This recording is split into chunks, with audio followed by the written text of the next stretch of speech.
belum pasti juga. Ini aku ada kasus sih, ada kasus di Magelang. Di Magelang itu ada kompetitor lokasinya bagus, bolanya dia banyak. Terus dia itu sudah ceritanya dia jualannya kenceng banget, sampai uang konsumen ini masih tanah ya, posisi masih tanah kosong. Uang konsumen itu yang masuk kira-kira 8M. Terus pemiliknya meninggal. Pemiliknya meninggal. Setelah dicek tanahnya belum kebeli. Lokasinya kena LSD. LSD itu kayak lahan sawah dilindungi. Jadi zonanya zona sawah. Nah itu ya kalau ada kasus parah ini ya dilakukan uang hilang. Susah itu. Karena agak susah. Tapi kalau misalnya mau itu ya bisa aja ke pengadilan, bisa aja. Makanya teman-teman di sini kalau memang mau beli rumah, mau beli rumah dari developer, pertama kali yang dilakukan adalah tanya sama banknya. Bapak kerjasama sama bank mana? Bank A, BTN misalnya gitu. Bapak ke teman-teman ke BTN, tanya developer ini track record-nya gimana? Sudah bikin berapa proyek? Karakter orangnya gimana? Itu bank tahu semua itu. Dia punya utang nggak di BTN? Punya ini nggak? Misalnya punya utang nggak? Punya ini nggak? Itu tahu semua bank itu. Itu satu. Yang kedua, tanya aja izin rumahnya sudah ada belum, izin rumahnya. Kalau di sini namanya adalah petek, pertimbangan teknisnya itu sudah ada belum. Kalau sudah ada petek, pertimbangan teknisnya sudah. Karena kadang-kadang kalau developer beli saat tanah, bos itu masih belum ada sertifikatnya pasti. Karena developer itu butuh uang untuk mengolah lahan.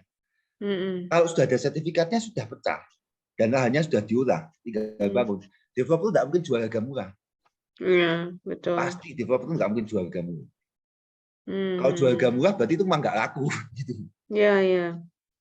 Ceritanya seperti itu. Nah, jadi teman-teman jangan berharap bahwa kalau beli dari developer, di Putra aja mungkin sertifikatnya belum ada mungkin ya. Mungkin loh. Kayak Agung Podomoro mungkin sertifikatnya belum, semua PJB semua. Ya, semuanya ya. PJB semua. Karena developer butuh uang untuk jadi sertifikat induk. Tapi untuk satu keamanannya itu, teman-teman harus tanya sama banknya. Sama tanya aja ke developer pertimbangan teknisnya mana. Itu utamanya. Kalau pertimbangan teknisnya sudah buat perumahan, biasanya developernya nggak ini. Maksudnya nggak serumit itu. Yang paling pusing itu adalah kalau kita bikin perumahan dan lahannya zonanya hijau. Itu yang paling pusing. Pak, tadi disebut zona sawah. Maksudnya zona sawah itu gimana? Jadi kalau di developer itu ada, untuk pertama kali kita masuk ke beli tanah, kita tuh harus cek zona dulu. Jadi tanahnya itu tuh zonanya apa? Ada zona pemukiman, ada zona sawah, ada zona perkebunan, ada zona industri. Nah, zonanya itu apa? Kalau zonanya zona sawah ya itu agak susah, itu susah. Kalau zonanya pemukiman ya pasti bisa, buat perumahan pasti bisa. Ngeceknya nanya kemana? Sebenarnya kalau tanya developernya, bisa nggak nunjukin proteknya itu, satu cukup bisa tahu. Yang kedua tanya PU bisa. Tanya PU atau tanya BPN. Itu juga bisa. Tapi kalau developernya bisa nunjukin proteknya, pertimbangan teknisnya, ya itu berarti sudah muncul pertimbangan teknis dan dibaca itu untuk perumahan, ya itu aman lah. Bisa nunjukin ya, developernya bisa nunjukin ini pertimbangan teknisnya ini. Kalau developernya nggak mau nunjukin, jangan dibeli lah. Karena itu bahayanya luar biasa zona itu. Biasanya bahayanya apa, Pak? Itu kalau zonanya hijau nggak bisa loh dibuat perumahan. Zona hijau itu maksudnya gimana? Zona sawah, zona sawah. Oh. Zona Berarti sawah itu memang nggak boleh dibangun, nggak boleh dibangun. pemukiman. nggak boleh Oh. dibangun pemukiman apapun. Oh. Jadi ya Jadi pasti kalau bangkrut kok developernya kalau nggak bisa dibuat pemukiman. Kalau sudah keluar peteknya itu paling setnya nanti masalah KDB, masalah setnya jadi berapa rumah, itu nggak akan bikin developernya bangkrut. Ya bisa kalau lagi marketnya nggak sesuai ya, karena marketnya nggak sesuai. Tapi kalau sudah zonanya nggak sesuai, itu kalau beli di sana, terus pasti uangnya hilang pasti. Kayak Dan yang itu kasusnya di Magelang itu juga uangnya pasti hilang, 7M pasti hilang. Ya kalau misalnya nggak hilang pun juga butuh waktu lama, karena itu pasti pengadilan, pasti apa? Butuh waktu lama. Ya. Kemudian ini Pak Adrian, kalau ada kasus apartemen yang udah bayar lunas, tapi apartemen sudah 90%, belum selesai 100%, dan developer nggak lanjutin pembangunan, kita harus langkah hukum gimana ya Pak? itu cukup halus ya. Maksudnya developernya nggak ngelanjutin ya dia. Ini siapa ya? Jadi dia jadi ada apartemen udah bayar lunas, tapi apartemennya baru jadi 90%. Terus developernya nggak ngelanjutin. Apakah itu bisa dilanjutkan dengan langkah hukum gitu? Atau harus Itu ya gimana? pasti langkah hukum ya itu ya. Tapi ini nggak lanjutnya sudah berapa tahun ya? Itu ya. Berarti masih bisa, tapi pakai langkah hukum, cuma memang butuh waktu lah ya Pak Kadang ya. tuh gini lah, kadang tuh kalau misalnya ada kasus-kasus gini nih, ceritanya ini kan mesti banyak orang ya. Maksudnya nggak sendirian gitu kan, pasti banyak orang. Biasanya yang pertama kali itu ketemu sama pemiliknya. Pemiliknya tuh punya etikat baik enggak? Kalau pemiliknya punya etikat baik, pemiliknya mau nemoni, terus dia mau ya kalau syukur-syukur mau ngembaliin ada juga yang seperti itu. Tapi kalau misalnya pemiliknya sudah nggak bisa ditemuin, ketemunya sama pengacara, ya sudah itu langkah hukum. Karena apartemen itu apalagi waktu COVID ini mesti mesti banyak yang masalah ya apartemen.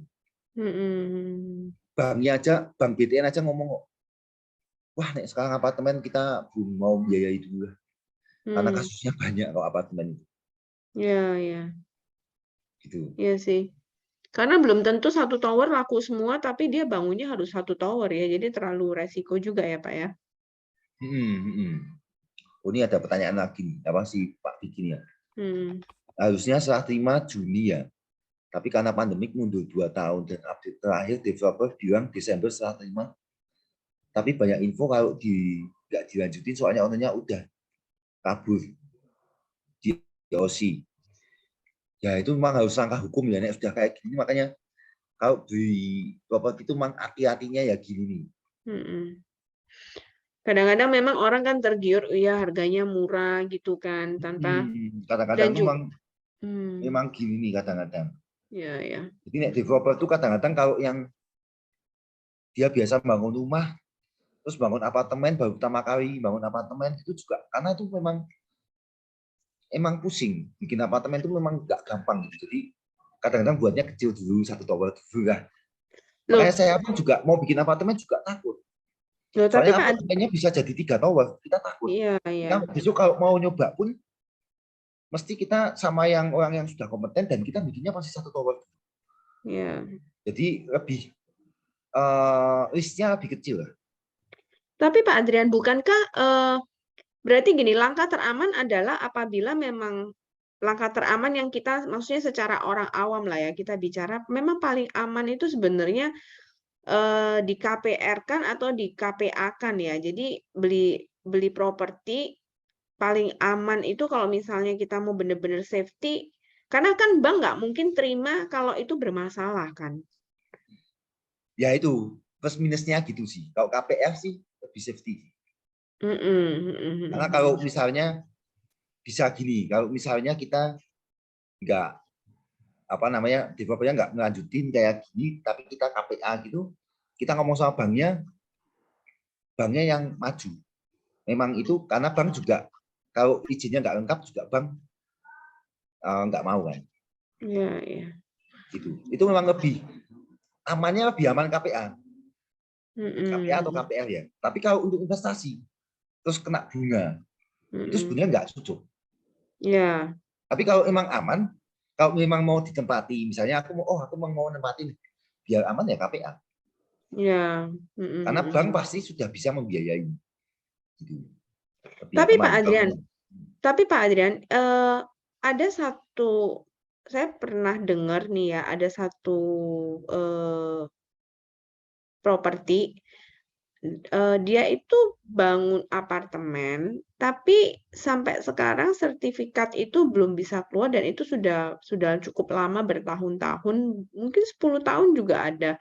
Sampai sekarang apartemen itu belum ada sertifikatnya, tetapi bank berani membiayai loh untuk KPA-nya. Itu ceritanya gini sih, itu sih kalau sekarang tak jamin nggak bisa. Nek zaman dulu bisa. Itu BTN itu pernah kena di Jogja, ada apartemen sampai sekarang IMB-nya belum ada. Nah itu zaman dulu karena bank masih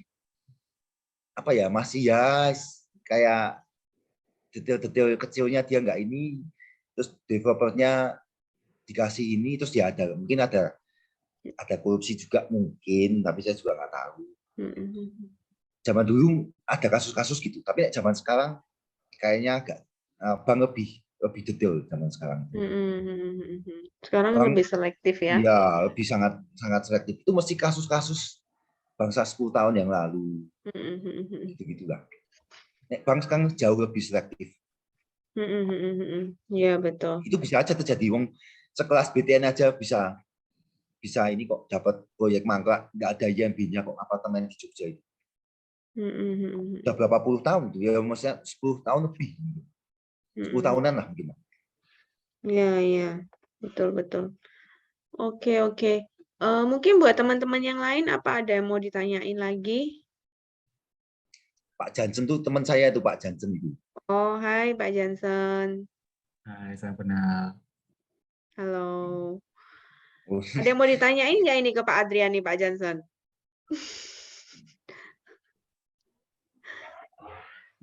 Sejauh ini belum ada. Belum ada ya, oke. Siapa? Mungkin ada lagi yang mau tanya? Nona? Aku mau nanya, aku kan pemula banget ini soal properti.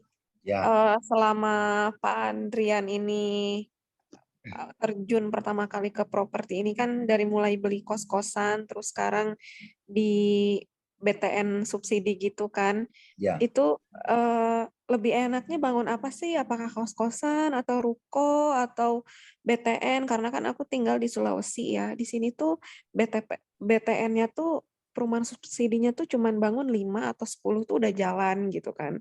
Udah maksudnya bisa disubsidi gitu. Terus jarang ada yang bikin sampai 100 tuh jarang lah.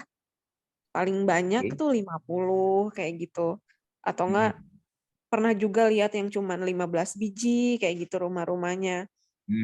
Jadi kalau untuk yang pemula gitu enaknya apa sih, bangun apa sih gitu? Kalau Bu Nona kalau masih pemula jangan main subsidi ya. Itu subsidi itu cukup juga kok. Misalkan kenapa? Sama resikonya juga gitu. Apakah resikonya lebih gede kos-kosan atau resikonya lebih gede ruko atau dijelasin juga gitu soal resiko-resikonya. Oh ya, tapi kalau Bu Nona ini pengennya tadi tuh mau fokus ke capital gain atau mau dapat passive income atau mau dua-duanya? Kayaknya dua-duanya ya Nona ya. Dua-duanya harus butuh pengetahuan ya. Pemula biasanya ya inilah fokus satu dulu, mau capital gain atau passive income. Aku dua-duanya sih pengen.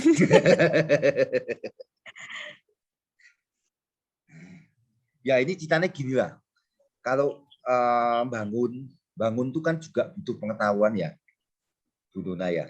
Maksudnya jangan sampai kita tuh juga ditipu sama subkon, ditipu sama apa. Nek saran saya sih Bu Nona punya waktu nggak nih untuk cari? Jadi gini sih kok, aduh aku ngobrol aja deh ya. Ya, Jadi Nona emang baru punya ruko sih satu, cuman kebetulan kan mertua Nona tuh banyak banget tanahnya gitu. Pada oke. mangkrak lah nggak dikelola gitu kan. Sekarang tuh yang jadi uang itu cuman beberapa lah, yang lainnya tuh tanah kosong gitu atau enggak dikontrakin ke lahan-lahan sawit gitu kan. Berarti kan tanahnya gede-gede gitu kan. Nah, ini kan eh mertua Nona tuh udah mau bikin kayak surat warisan gitu, wasiat gitu kan. Nah, jadi otomatis kan suami Nona nanti dapat bagian. Nah, Nona kan nggak ada pengalaman lah kalau kayak buat-buat kosan atau ruko atau apa gitu. Maksudnya bagusnya apa dan resiko yang paling apa namanya paling minim apa gitu. Itu aja. Maaf Oke. ya polos banget Oh, pertanyaannya. enggak apa-apa, enggak apa-apa. Biasa ini, biasa. Biasanya sih gini sih, kalau memang punya tanah tapi nggak bisa ngelola kan, karena kan nggak tahu pengetahuannya kan. Nah, kembali yang tadi saya jelaskan itu bisa kerjasama sama developer. Tapi ya kerjasamanya mungkin tanahnya kecil dulu dan developernya ya kalau bisa ya yang sudah ini ya, yang sudah terkenal atau sudah memang punya anu ya, maksudnya dia bagus gitu ya. Mendingan menurut saran saya sih kerjasama dulu aja, karena punya tanah itu carian developer itu. Developer itu seneng banget dapat kayak nona-nona gini, seneng banget tuh, nggak butuh uang tapi tanahnya banyak gitu. Wah, itu seneng tuh developer tuh kerjasama. Tapi jangan anu ya, maksudnya cari developernya juga harus hati-hati ya. Oh iya. Coba bagusnya maksudnya apakah kosan atau ruko gitu? Itu Yang minim aku nggak bisa ngomong ya, karena selama itu kan apa ceritanya tanahnya di pengalaman mana kan aku nggak Jokowi. tahu nih. Iya. Kalau ruko kos-kosan itu ya nek secara resiko sama-sama aja sih. Karena kan sama-sama bangun, sama-sama ini ya. Kalau sama-sama kosong ya sama-sama uangnya berhenti juga kan. Tapi kalau apa namanya, kalau secara resiko anunya sih sama ya. Tapi kalau misalnya mau bangun itu gandeng orang aja. Gandeng orang yang memang sudah biasa. Biasa itu apalagi kok punya tanah itu mesti dicari uang banyak. Iya, iya, iya. Oke. Gitu. Tapi Tapi kayaknya kalau tapi kosan kalau lebih buat ribet mungkin ya. kenapa? Kalau kosan lebih ribet nggak sih kok? Selama kan Nona juga kadang lihat gitu orang udah punya kos-kosan berapa puluh kamar terus tiba-tiba dijual. Sebenarnya kan kalau misalkan dia butuh uang gitu buat bayar utang kan kalau dipikir secara awam gitu kan ya kenapa nggak bayar dari uang bulanan aja, kenapa dia harus jual gitu kan. Nah, makanya kadang ada pertanyaan gitu, apakah dijual itu karena punya kosan itu lebih ribet atau resikonya lebih gede atau gimana gitu. Hmm. Mhm. Ya itu kayak saya waktu punya kos-kosan di Jogja itu. Beli kos-kosan, terus kok dijual? Punya utang Pak? Ya nggak punya juga. Cuma kan uangnya mau tak puterin ke tempat lain. Ke yang lebih ribet lagi, ke developer kan. Kok punya kos-kosan tuh sebenarnya lebih santai sebetulnya ya. Asal marketnya pas ya. Marketnya pas, memang banyak yang ngekos, ya nggak ribet. Kalau punya ruko, lebih ribet atau lebih nggak ribet, ya kalau sama-sama nggak bisa disewain, ya sama-sama ribet sih. Sama-sama ribet. Jadi nggak Intinya ada yang kalau nggak nggak ribet. menghasilkan pasti ribet ya. Pasti ribet kalau nggak menghasilkan. Makanya itu kayak aku kalau punya kos-kosan waktu itu ya nggak ribet sih. Karena Nggak ribet kos-kosan karena itu kan manajemennya menghasilkan. manajemen sederhana ya. Ya, Yang penting ada betul. penjaga, suami istri, terus pangsa pasarnya ditentukan, anak kuliahan atau pekerja atau cewek-cewek karaoke itu tadi. Jadi Ini tingkat resikonya gitu. Misalkan kalau kosan resikonya lebih kecil atau ruko yang lebih kecil resikonya. Enggak juga nggak bisa ngomong gitu juga. Oh, oke. Karena itu resikonya sama sih, sama-sama aja. sebenarnya lebih tepat itu mungkin menurut saya lebih tepat itu tergantung di mana lokasi tanah itu Tergantung ya lokasinya. mungkin ya. Betul. Jadi kalau memang lokasi tanah itu dia memang di jalan raya mungkin atau di lokasi-lokasi yang strategis mungkin untuk segmen bisnis itu mungkin dia jauh lebih menguntungkan ya. Tapi kalau misalnya memang dia di dalam komplek atau area perumahan ya nggak mungkin kita bangun sektor bisnis di dalamnya kan ya. Mungkin Ya. lebih harus kita cek pertama kali lokasi tanah itu ada di mana dan yang cocok itu untuk apa gitu ya. Nah, Ya, itu harus. pertanyaannya untuk mengecek mungkin gini, kalau di daerah itu kan sebenarnya tanah itu kan masih banyak yang kosong dan kita kan nggak tahu perkembangan. Nah, untuk mengecek prospek ke depannya ini daerah ini itu jadi distrik apa, jadi tempat apa, itu biasanya paling enak ngecek di mana? Di BPN atau TU atau apa, Pak? Nggak bisa juga itu. Itu kalau di BPN itu zonanya Oke. dicek juga. Oh ya tadi Bu Nuna, coba tanya-tanyanya dicekin Bu Nuna, itu zonanya zona apa? Itu bisa dicek di PU atau di BPN. Di BPN masalah LSD-nya yang lahan sawah dilindungi atau yang di PU-nya zona hijau, zona kuning, zona apa itu bisa dicek dulu Bu Nuna.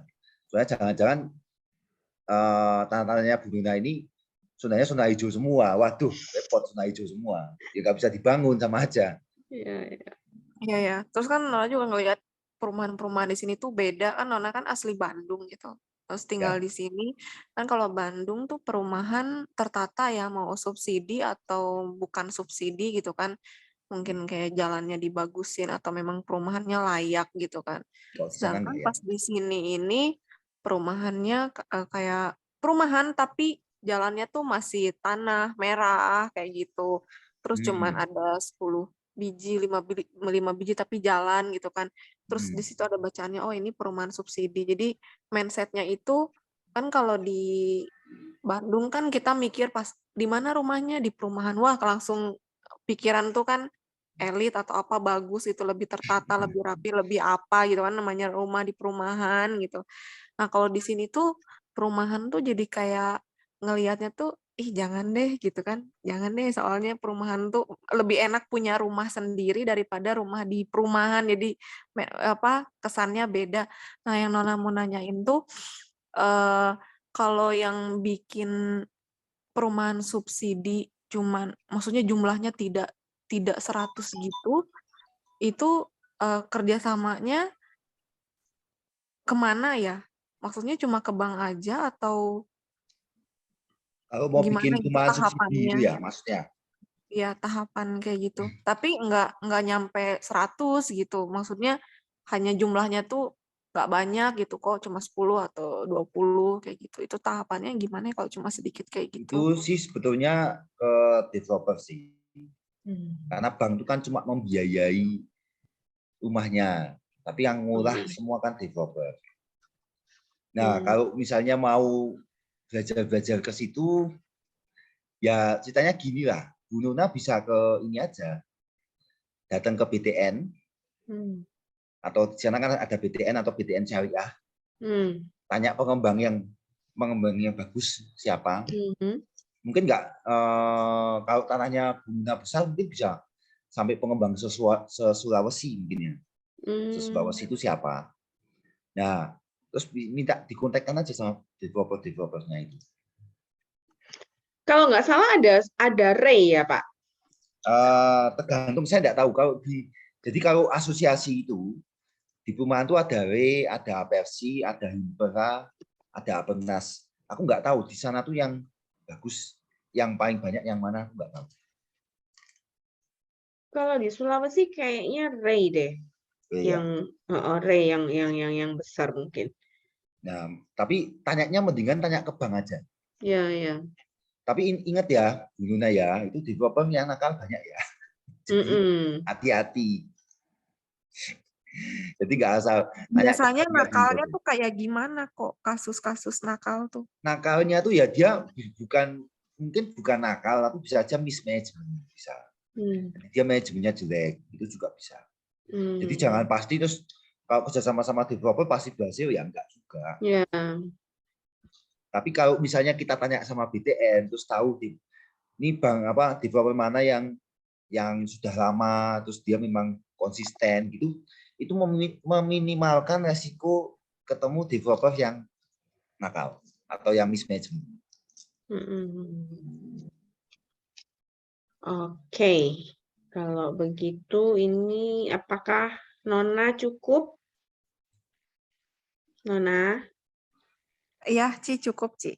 Cukup. Thank Nanti you, Nona Kona. dicekin semua dulu ya. Zonanya apa? Dicek-cekin semua dulu tanah-tanahnya. Oke. Jadi ngecek zona supaya jadi zona aman. Ya, zona aman. Kalau zonanya hijau semua ya aman. Nggak bisa diapa-apain. Ya bisa Iya, sih benar. diubah. Asal notarisnya berani ya bisa.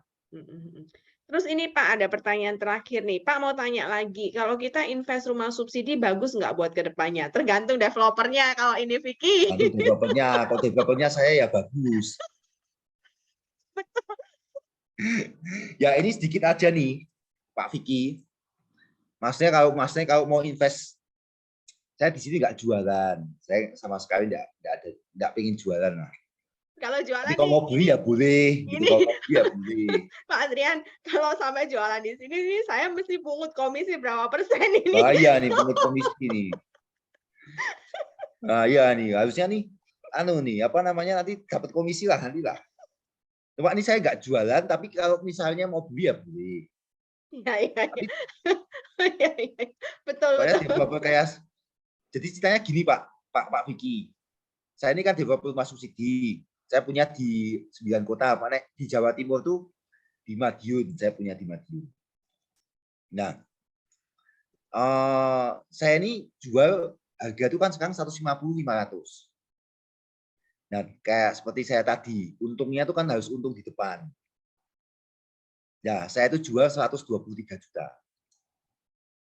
Jadi diskonnya sekitar 27.500.000. Nah, 20.500.000, Bapak tidak usah khawatir, saya ada peteknya. Peteknya saya tunjukin nanti kalau misalnya Pak Vicky masih belum percaya. Terus Pak Vicky juga jangan khawatir. Karena apa? Karena developer kayak saya ini tahu detail tentang masalahnya konsumen. Konsumen kan masalahnya nggak mau ribet jual, nanti kalau ini gimana. Saya kasih buyback garansi. Buyback garansinya berapa? 150-500 selama 18 bulan. Jadi kalau 1,5 tahun ternyata punya saya ini tidak dibangun, Bapak tinggal salurkan ceknya. Kalau ceknya kosong gimana? Bisa nggak? Bisa. Ya saya masuk penjara berarti. Tapi kalau misalnya 18 bulan ternyata Pak Vicky bisa jual, wah ini jualnya harusnya harganya 170 nih. Pak Vicky mau jual sendiri boleh, ceknya dibalikin ke saya, nanti akad jual beli sama Pak Vicky atau sama konsumen Pak Vicky boleh-boleh aja. Gitu. Tapi saya kasih garansi pasti laku 150-500 dalam 18 bulan pasti. Karena saya kasih cek dan ceknya cek BCA. Dan itu juga PPJB di notaris. Sekarang kita sertifikatnya masih induk, tapi begitu pecah nanti sertifikatnya tidak boleh saya jaminkan, itu di perjanjian sudah ada dan ada di notaris sertifikat pecahnya. Jadi minimal kalau saya sampai nakal minimal dapat sertifikat dan saya masuk penjara. Saya mau nyari rumah subsidi tapi di Surabaya, Pak, yang nilainya 155 Surabaya juta. nanti saya lagi buka di Malang tuh, lagi mau tapi belum. Nanti kalau sudah ada ya Pak Vicky tak tawarin. Tapi nyarinya di Surabaya, Pak. Tapi yang harga 155 juta di kota Surabaya ya, Pak, bukan pinggiran Surabaya. Kota Surabaya ada, tapi itu masih masuk kampung gitu. Masuk gang. Mungkin di Gang Doli ada, mungkin di Gang Doli. Aduh. Ini Mbak Soalnya Nani. Surabaya itu enggak ada rumah subsidi di Surabaya itu. Enggak ada. Enggak ada. Dapat trotoarnya betul itu. Trotoar aja juga nggak dapat kayaknya 155 juta di Surabaya. Dapat trotoarnya, tapi uangnya hilang, nggak dapat sertifikatnya. Aduh. Oke, Mbak Naning yang baru Mbak Naning. Halo, ya, iya Jimin. Mbak Naning ada yang mau ditanyain? Ini tentang investasi properti mungkin Mbak Naning kan punya villa atau apa mungkin yang pengen Oh ditanyain. ya, cara jualnya ini. Nah, cara jual yang paling jualnya. cepat. Iya, saya mau jual itu tapi nggak laku. Kemarin memang salah beli sih, memang rumahnya bagus gitu ya. Terus akhirnya beli aja, nggak pikir itu karena saya tinggal di Kediri, saya beli rumah di Bali akhirnya kosong. Pikirnya waktu itu mau tak sewain. Nah, ternyata pandemi. Sampai sekarang sih kosong, mau tak jual belum laku-laku. Itu gini Mbak Naning, kalau punya properti 1 doang gitu, Mbak Naning sudah ini enggak, sudah apa namanya datang ke kayak istilahnya agent belum, Rebuy, terus kayak ke Era gitu, di sana kan banyak tuh di Bali. Belum sih. Nek pengen jualnya cepet ya datang aja ke mereka. Tapi nanti diskusi ya, harga jual yang masuk akal dan pengen cepet berapa. Kemana Karena- toh? Kenapa? Kemana? Agent Itu mana? Rebuy, agent properti. Oh, Kalau Iya, jual iya. sendiri agak susah sih. Mendingan kalau itu lewat agent aja enggak apa-apa. Gitu ya. Ini ada pertanyaan nih yang paling ini paling aman ya, betul saya paling aman, tak kasih cek. Developer lain kan nggak ada yang mau ngasih cek. Beli Pak Ya kan? Andrian naik. Wah iya, beli di saya. Dapat itu kalau di deposito anu loh. Di deposito 15% itu di deposito. Per tahun. Lah iya. Heeh. Nah, ini Pak Vicky lagi nanya yang di Madiun aksesnya udah bagus Pak Andrian. Sistemnya in-house atau sudah ada kerjasama dengan bank ya? Madiun sebelah mana Pak? Ukuran berapa? Luas tanah, luas bangunan Pak? Boleh, kalau boleh tahu. Baru Ya nanya-nanya. nanti anu aja. Capri. Pak Vicky Japri ya saya aja nanti minta kasih ininya. Sudah kita di Madiun tuh soalnya sudah sampai tahap kedua. Jadi tahap pertama sudah, tahap kedua. Saya sudah tahap kedua. Terus sudah kerjasama sama bank ya pasti sudah. Iya. Nah, ini siapa ini Pak Jansen ini jadi nambah pengetahuan soal invest rumah dan yang aman dan terpercaya. Jelas kalau aman dan terpercaya saat ini cuma ada Pak Adrian di sini. Oh iya. Pak Jansen ini sinar mas tuh nih. Dia anu loh apa megang yang utangnya 50M. Jadi dia mau utang 50M bisa ke Pak Jansen. Pak Jansen ini masalahnya gini, ini Pak Andrian tadi tanya saya bisa nggak utang keramik 3 tahun gitu katanya. Bisa ya. Utang keramik ya Bu ya. Iya, makanya saya tanya sama Pak Jansen nih, pernah nggak sih Narmas utang keramik 3 sampai 3 tahun? Tidak pernah Bu. Kalau pabrik keramiknya mungkin bisa Bu, utang di pabrik keramik ya. Aduh, ini Mbak Naning ini usahanya ini apa? Bengkel mobil terbesar di Kediri. Jadi kalau misalnya ada mobil-mobil bisa nih sama Mbak Naning. Iya toh. Terus Mbak Naning ini Mbak punya Naning berarti sudah punya pengalaman ini. Kalau beli properti terus nggak laku-laku, untung Mbak Naning uangnya banyak. Coba kalau Mbak Naning uangnya tipis kan pusing itu. Ya, Pusing banget itu. lah ini saya beli nggak pernah main rumah-rumah, beli rumah di Bali nyesel ini. Nah itu. Kosong gitu kan. Makanya kalau bisnis kalau nggak paham mending. Ya itu makanya harus mending pahamnya itu. Iya. Betul. Tapi itu nek anu ke ini Mbak Naning pokoknya datang aja ke agent ya. Agent tuh bisa agent Bali gitu, agent properti Bali ketik aja di Google. Itu ada nanti ada Rebuy, ada Era, ada Century, ada macam-macam. Coba aja konsultasi ke mereka. Aku punya di sini-sini, kok mau tak jual harga berapa kira-kira. Gitu. Ya, itu tapi konsultasi ke mereka. Biasanya murah lewat agent ya. Ya sebenarnya tergantung Mbak Naning sendiri ya. Maksudnya gini, itu properti itu nggak ada yang benar, nggak ada yang salah. Jadi itu tergantung kebutuhan orang. Kalau mau jual cepat ya harganya lebih murah. Kalau mau jual agak lama ya harganya lebih mahal. Jadi itu tergantung kebutuhan sih.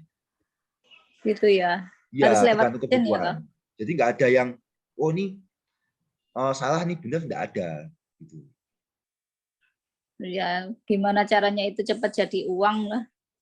Ya, tapi Besarin kalau bengkel misalnya aja yang banding murah. mobil jual mobil terbesar ke Kediri ya tentunya pasti nggak butuh uang kan.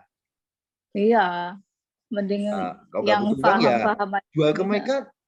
Booming misalnya nih, oh nek biasanya agent tuh bisa ngomong gini. Kalau mau jual cepat harga sekian. Oh, tapi kalau misalnya jual 2M itu jual cepat. Wah, tuh saya tuh pengennya 2,5 M ya, enggak apa-apa, agent juga ngikutin. Tapi ya jualnya nggak bisa cepat. Gitu ya, kalau misalkan dia bilang 2M gitu, cepat gitu, secepat apa kok biasanya kalau biasanya properti dibilang Ya cepat nggak tahu itu? juga sih. Maksudnya mereka akan berusaha secepatnya. Tapi nek bisa gini sih, nek bisa nanti datang ke website kan, konsultasi kan. Kasih komisinya agak gede sedikit. Misalnya komisinya berapa sih? Biasanya 3%, 4%. Oke, tak kasih 5. Gitu ya. Nek sama nek gitu mereka masih agak prioritas.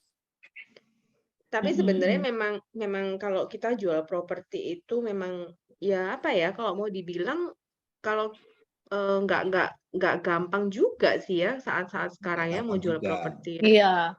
Lah itu punyanya Cimin yang di Surabaya udah laku toh? Belum laku. Memang Yang sih juga nggak yang dipasarin gencar gimana, enggak. Ya udah cuman ditaruh aja gitu kan. Kalau ada yang mau ya oke, enggak ya udah gitu. Jadi memang nggak digencerin sih, Mbak. Oh, ditaruh di mana? Di agent properti juga? Aku taruh di 3 agent properti juga, cuman ya ditaruh gitu sih, buka harga sekian gitu.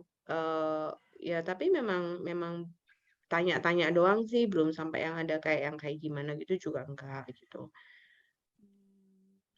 Jadi harus ke agent ya. Aku tidak Ya, nyari agent properti Bali. iya, cari agent properti Bali memang yang di tempat sekitar situ ya, menurut saya ya. Oke, nanti kita lanjut lagi. Sekarang kita closing dulu. Mungkin Pak Adrian ada tambahan? Enggak sih, cukup. Cukup ya. Oke.